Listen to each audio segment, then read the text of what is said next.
Veja no RR News desta semana. O governo cria lei para proteger a cultura do piqui.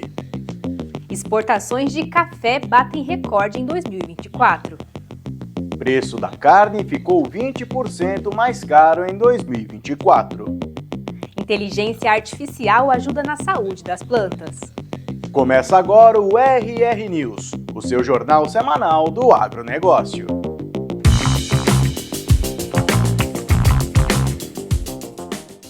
O governo federal sancionou a Lei 1970 de 2019, que visa promover a produção sustentável de frutos típicos do Cerrado. Em Goiás, por exemplo, a Emater trabalha na preservação e conservação do piqui por meio de pesquisa, lançamento de novas variedades e reprodução de mudas. A nova legislação também estabelece medidas de proteção ao bioma, proibindo a derrubada predatória de pequizeiros e incentivando o cultivo de mudas dessas espécies, garantindo um futuro mais sustentável para a região e seus produtores.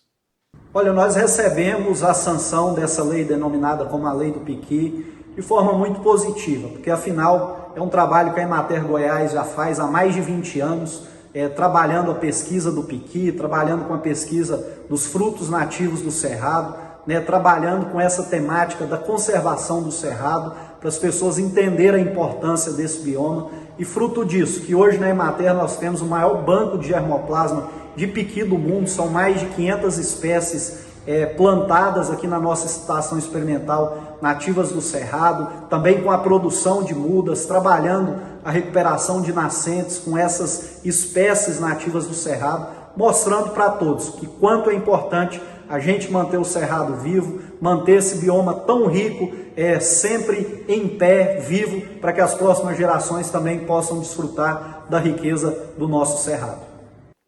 O Conselho dos Exportadores de Café do Brasil apresentou o balanço de exportações de café em 2024. De acordo com o relatório, o país exportou 3.800.000 sacas em dezembro e fechou o ano com recorde de 50.400.000 sacas. Concluímos o ano com as exportações de dezembro de 3,8 milhões de sacas, 1,14 bilhão de dólares na receita cambial, um crescimento de 42% em relação ao mesmo mês do ano anterior.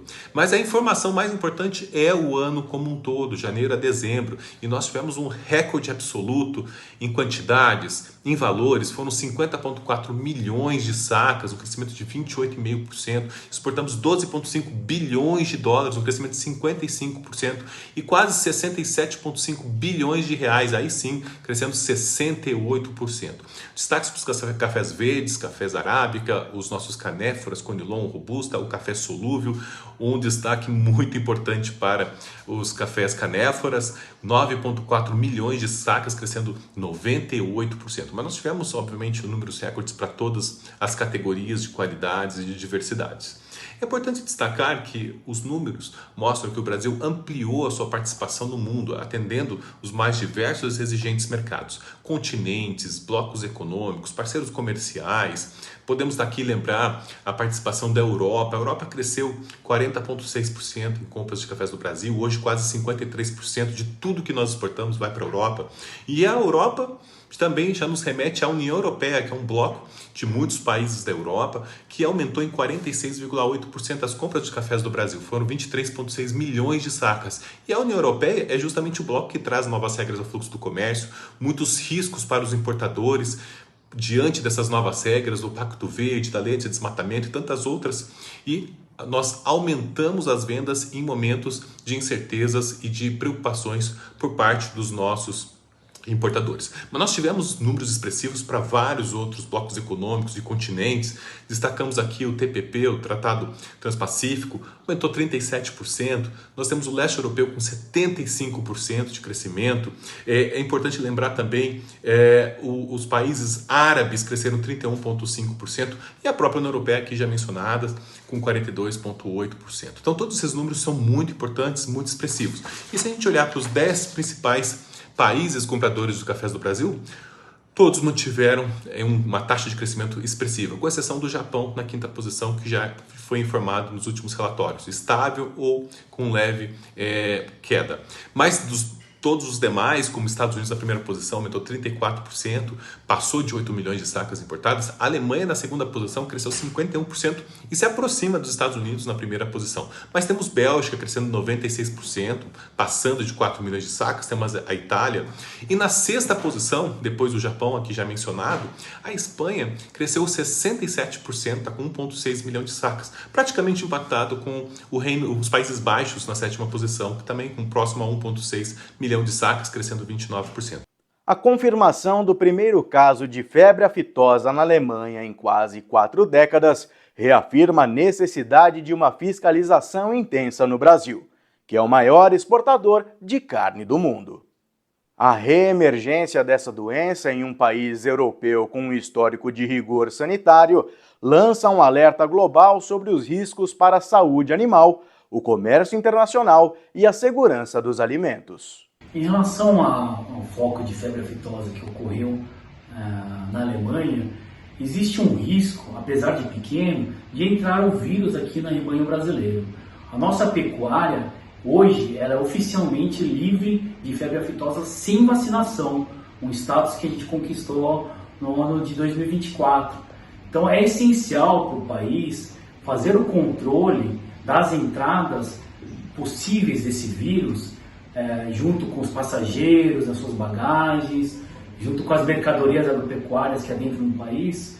Então, o MAPA, junto com os auditores fiscais federais agropecuários, eles devem avaliar os tipos de mercadorias, criar critérios e restrições sanitárias maiores de alguns tipos de mercadorias de algumas origens específicas, como no caso da Alemanha, que pode estar acontecendo, na entrada para verificar se a mercadoria está certificada, se atende os requisitos sanitários devido a essa situação nova. Além disso, a gente tem que aumentar a fiscalização dos passageiros oriundos desses países, com esses focos, para evitar que um passageiro, de forma leiga, que desconhece a mercadoria, essa questão sanitária, pode trazer o produto e acabar afetando diretamente a questão sanitária do país.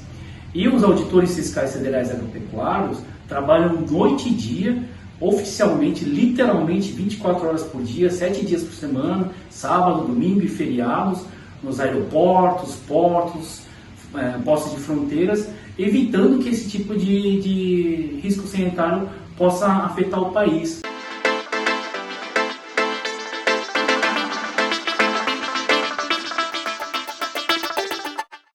O uso de inteligência artificial tem ajudado no controle de plantas daninhas, doenças e deficiências nutricionais nas lavouras brasileiras. Através da tecnologia de imagens em alta resolução, os produtores podem tomar decisões mais objetivas e ter maior rentabilidade na produção de diferentes cultivos. A Taranis do Brasil tem incrementado significativamente a utilização de inteligência artificial em seus serviços. São 3 os principais impactos positivos disso. O primeiro é a agilidade. O processo de machine learning acelera a identificação das ameaças e proporciona a nós, como prestadores de serviço, a devolutiva dos dados com mais rapidez. O segundo é a uniformidade. Eliminando o processo amostral empírico feito por pessoas, a automação dessa amostra, a qualidade, a quantidade é um processo que dá muita confiabilidade, principalmente no armazenamento desses dados e na continuidade da prestação de serviços através de uma metodologia única. Outro grande ganho dá-se na possibilidade de redução de erros no processo de identificação. Isto tem impactado profundamente o agro brasileiro. Eu posso dar o dado que atualmente nós temos mais de 700 mil hectares de prestação de serviços anuais no setor sucroenergético. Também não paramos de investir no processo de machine learning, na melhoria dos nossos equipamentos e dos nossos softwares. O investimento para uma empresa de tecnologia e inovação não para, ele é constante. A implementação da nota fiscal eletrônica para os produtores rurais foi prorrogada novamente. A obrigatoriedade da emissão do documento, que deveria ter entrado em vigor no dia 1º desse mês, passa a valer a partir de 3 de fevereiro de 2025. A medida inclui produtores rurais que vendem para fora do estado ou faturaram mais de R$ 360 mil nos anos anteriores. Para os demais, a nota se tornará obrigatória a partir de 1º de janeiro de 2026. Mais um capítulo da novela da obrigatoriedade da nota fiscal eletrônica para produtor rural. Faz mais ou menos uns 3 anos que o governo tenta colocar, essa obrigação para todos os produtores rurais do Brasil e vem prorrogando ao longo desse tempo. O ano passado a gente achou que ia, no meio do ano, que ia ser obrigatório para todo mundo, foi prorrogado para janeiro de 2025, desse ano. E, novamente, foi prorrogado para fevereiro, só que com um detalhe. 3 de fevereiro é para quem vende para fora do estado e quem fatura acima de R$ 360 mil por ano. Lembrando, pessoal, que isso a gente está falando do Brasil inteiro, tá? Não é só no estado de São Paulo. Para quem fatura abaixo de R$ 360 mil, foi para 5 de janeiro de 2026.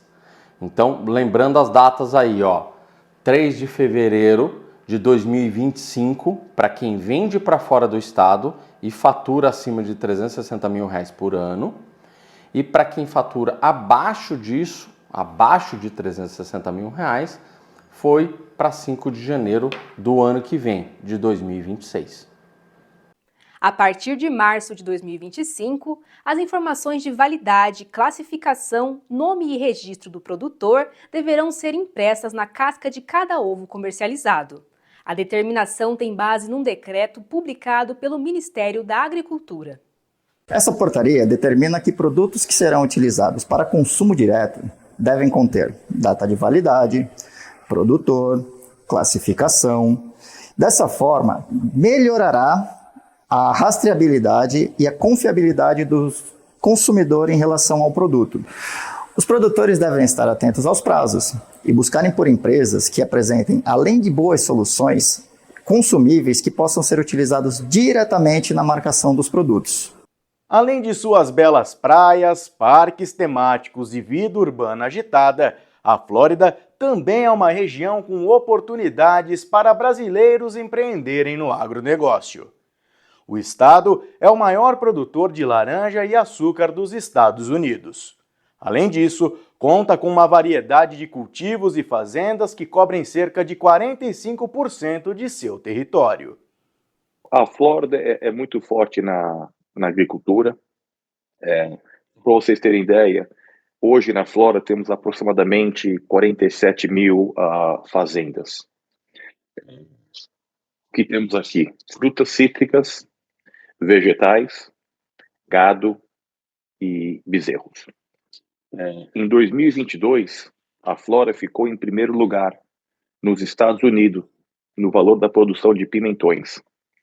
Também floricultura, laranjas Valência, que é um tipo de laranja que a gente tem aqui na Flórida. Temos 2 tipos, aliás, a laranja Valência e a laranja Hamlin. Também somos fortes na cana-de-açúcar, tomates e melancias. O estado ficou também em segundo lugar em valor de produção para todas as laranjas, incluindo a Valência, a Hamlin, morangos, milho doce e laranjas não valências, que é outro tipo. E a Flórida ficou em terceiro lugar nacionalmente em repolho, que é interessante. Nos últimos anos, tivemos alguns problemas aqui em termos de furacão, que afetou um pouco a produção de laranja nos Estados Unidos. Aliás, houve uma queda de mais ou menos 19% a 20% durante a temporada de 2020 e 2022. Então, a Califórnia acabou ficando responsável por 62% da produção de frutas cítricas nos Estados Unidos. A Flórida ficou em 9º lugar em vacas de corte e 18º em gado total. Então você pode ver que se você tem uma pessoa interessada em gado, frutas, estamos bem fortes nesse cenário. Com um interesse considerável pelo Estado, os brasileiros estão de olho nas oportunidades para trabalhar com o agro nos Estados Unidos. Esse tipo de negócio, pessoal, tem que estar aqui. Tem que ter alguém aqui com os olhos. Não é um investimento que você vai largar na mão de uma pessoa que vai gerenciar isso para vocês, o comprador. Então, é igual no Brasil. Você tem que estar lá dia a dia, você tem que ter... A família tem que estar lá, alguém de confiança, para realmente tocar o business. Isso aqui é um business, certo? Igual você tem no Brasil. Então, como investimento, pode ser um bom negócio, mas com qualquer coisa, você tem que estar presente no dia a dia. Essas regiões são geralmente localizadas mais ao norte de Miami. Por exemplo, assim, na altura de Orlando, é onde essas fazendas praticamente estão localizadas nessa região. Miami, você hoje em dia não encontra áreas grandes em Miami, praticamente casas e prédios. Então as maiores fazendas estão mais ao norte da Flórida. Eu acho que o desafio é encontrar uma família que já trabalha nesse setor no Brasil e que tem interesse em sim. O que eu vejo é que os pais acabam tocando business no Brasil, e os filhos são as pessoas que eu percebo que eles querem viver nos Estados Unidos e tocar já que eles já têm conhecimento no Brasil, trazer esse conhecimento nos Estados Unidos. As condições climáticas ajudam na adaptação, já que são parecidas com a do Brasil. O que é preciso para quem deseja investir nessa empreitada é se planejar financeiramente muito bem. O que eu tenho visto mais a demanda é laranjas. Por exemplo, uma fazenda, vou falando em dólar aqui, vamos começar assim, pelo menos na faixa assim, de uns 3 a 5 milhões. É o valor hoje de uma fazenda. A menos de 1 milhão, vou ser bem sincero, não vamos encontrar nenhum tipo de produção aqui na Flórida. A maioria das fazendas aqui são vários e vários hectares.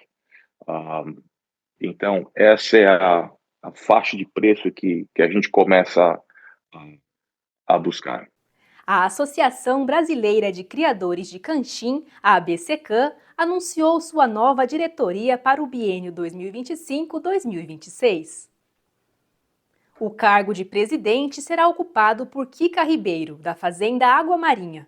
A criadora faz parte da terceira geração da sua família criando canchim.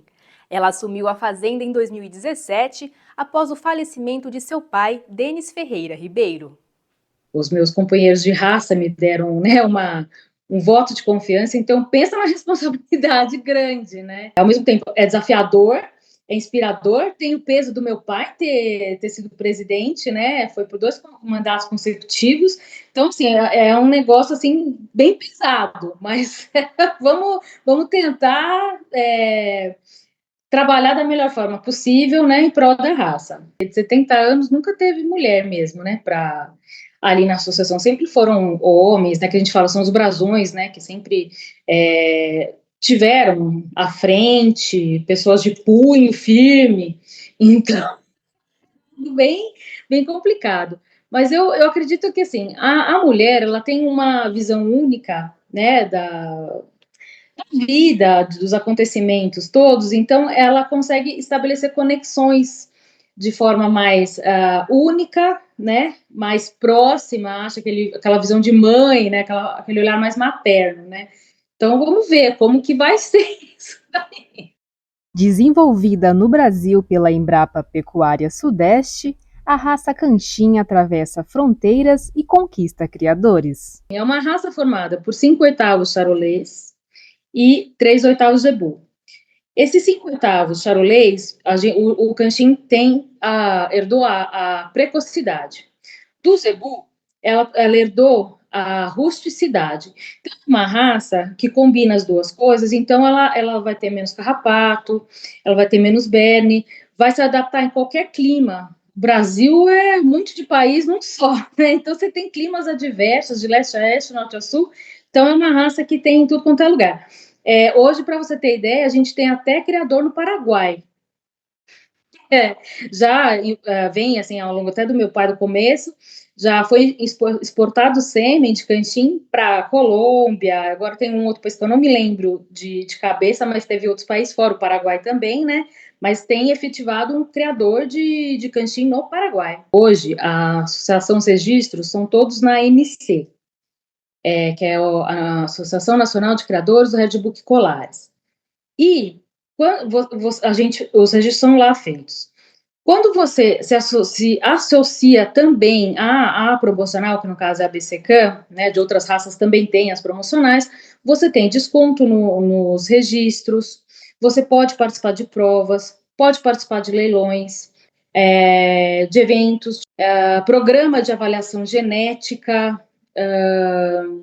como o Promebo, que é da própria ANC, e o programa Embrapa Gene Plus, né, que é da própria Embrapa. Nesta gestão, mostrar os potenciais da raça e estabelecer sua relevância por muitas gerações são alguns dos objetivos em pauta. Tentar promover mais leilões, participar mais de eventos, né, como exposições. A gente foi convidado pelo presidente do Charolês, Rodrigo Mascarenhas, recentemente para participar da Expo Ingá, lá, então a gente fazer uma exposição juntos, né, então a gente vai usar a casa, vai fortalecer laços com outras raças também, né, então Santa Gertrudes, por exemplo, que é uma raça sintética, como o canchim, e outras que a gente pode estabelecer. Eu não sou uma pessoa que tem preconceito, né, porque eu crio determinada raça, que eu vou pegar e ficar torcendo o nariz para outras, né. Cada raça tem sua qualidade, né, todas elas têm mérito delas estarem no ponto delas. Então, eu acho que conhecer pessoas, conhecer novas raças, você aprender com outras raças também, o que a gente poderia inovar, o que está de ponta de tecnologia, eu acho que é uma coisa bem importante. Um levantamento do CPEA, em parceria com a Abiov, revelou um cenário de melhora na renda real da cadeia da soja e do biodiesel no penúltimo trimestre de 2024. Apesar da estimativa de queda, a retração foi amenizada graças à recuperação nos preços ao longo do período. Com isso, o setor poderá atingir 598,4 bilhões de reais, representando 23,2% do PIB do agronegócio no ano passado. As exportações de frango e suínos bateram recordes ao longo de 2024. Os números cresceram de forma significativa e deixaram os agentes deste mercado bastante animados com o futuro. As exportações de frango em 2024 cresceram 3% em volume e cresceram 1,3% em receita, alcançando o recorde de quase 10 bilhões de dólares exportados. Quando olhamos o volume atingido, que fez uma média de mais de 440 mil toneladas por mês, totalizamos 5.294.000 toneladas exportadas durante o ano de 2024. No caso das receitas, o número preciso foi de 9.928 milhões de dólares.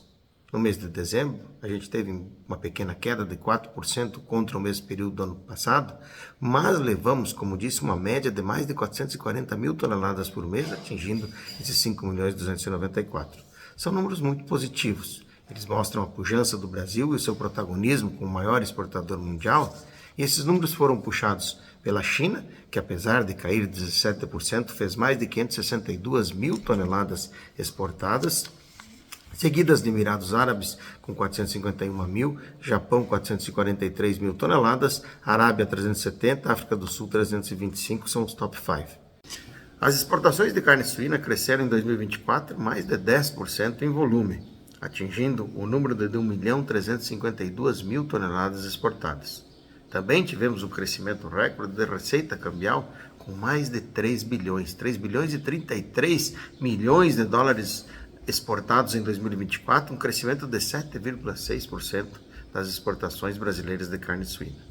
Os mercados que mais cresceram nesse ano, naturalmente, tivemos o desempenho surpreendente das Filipinas, que tomou o lugar da China como o maior importador de carne suína do Brasil. Aliás, esse é um fato para celebrar. O nosso maior importador, historicamente, dos últimos 5 anos, caiu 38%. A China importou, nesse ano, 241 mil toneladas, mas foi complementado pelo aumento das importações dos demais países, como o caso das Filipinas, que é o maior importador de carne suína do Brasil, importando 254 mil toneladas, um crescimento de 101% comparado com o mesmo período do ano passado. Mas não foi outro o desempenho do Chile, do Japão e de Singapura, que cresceram também nas suas importações e mantiveram com essa capilaridade um grande número de exportação para o Brasil. Essas exportações, incluindo o México, que cresceu bastante, mais de 49%, e deve se consolidar agora em 2025 com números mais positivos ainda, elas foram calcadas nas exportações de Santa Catarina, com 730 mil toneladas, do Rio Grande do Sul com 289 mil toneladas e do Paraná com 185 mil toneladas. Aliás, aqui um ponto para lembrar, apesar das enchentes sofridas no ano de 2024, especialmente no mês de maio, o Rio Grande do Sul conseguiu crescer 3,2% nas exportações da suinocultura brasileira, mostrando a resiliência desse setor e mostrando, acima de tudo, a importância da suinocultura do Brasil para o Brasil e para o mundo. 2024 registrou alta de 20,8% nos preços da carne. Se para o consumidor o número não é nada bom, para o setor da pecuária bovina, significa que 2025 começa em um cenário de valorização. Somada à demanda interna, as exportações, que foram recordes, reforçam a importância da eficiência e sustentabilidade no campo. Além disso, apontam que este é um momento propício para investimentos por parte dos produtores. Para entendermos e analisar as expectativas para 2025 do mercado pecuário, vamos entender um pouco, olhar para o retrovisor que aconteceu em 2024. Pelo lado da demanda, exportações em níveis recordes. Grandes importadores da carne bovina brasileira crescendo o seu volume importado, tá? Graças à competitividade da carne bovina brasileira no cenário internacional. E pelo lado da demanda interna, também um grande aquecimento. Pelo lado da oferta, mercado também muito ofertado, tá? Níveis recordes de abate, ainda caracterizado pelo abate de fêmeas. Então esse foi o cenário pecuário em relação ao preço da arroba do boi gordo em 2024. E claro, isso impacta no preço da carne fornecida aos consumidores finais. Então o primeiro semestre mais competitivo, nossa carne estava competitiva frente às outras proteínas, então isso favorece o consumo da carne bovina. Segundo semestre de 2024, com as altas praticadas, no mercado da arroba do boi gordo, isso reflete na carne bovina, o consumo deu uma travada, porém em dezembro atingimos bons consumos acima das expectativas devido às festas de fim de ano, a população mais capitalizada, então a demanda no final do ano de 2024 muito puxada, então isso refletiu também nessa alta que tivemos do boi gordo, principalmente no último trimestre de 2024. Então 2025 começa assim, com uma expectativa boa em relação aos preços praticados, a da arroba do boi gordo, preço sustentado, então esse pode ser o cenário de 2025. Claro, pelo lado da reposição, pensando em bezerros, também será um mercado sustentado de preços elevados, refletindo o que aconteceu de abate de fêmeas nos anos anteriores. Em relação à demanda, pelo consumidor interno aqui do Brasil, a gente, claro, tem que estar atento às oscilações mercadológicas que ocorrem, muita atenção ao cenário econômico com essa alta de juros e que isso pode impactar no consumo, sim, de carne bovina de 2025. Lembrando, não é que a gente está pensando em 2025, traçando um mercado de alta, favorável ao preço do boi gordo, mas também é um mercado de cria, com reposição mais elevada. Não é que a tendência de alta que a gente não vai enxergar as oscilações de mercado devido às sazonalidades. Então o pecuarista sim tem que estar muito atento, ter uma gestão de risco, ter a gestão da sua fazenda com os indicadores dados na palma da mão para ele tomar as melhores decisões. O RR News vai ficando por aqui. Uma ótima semana para você e até a próxima!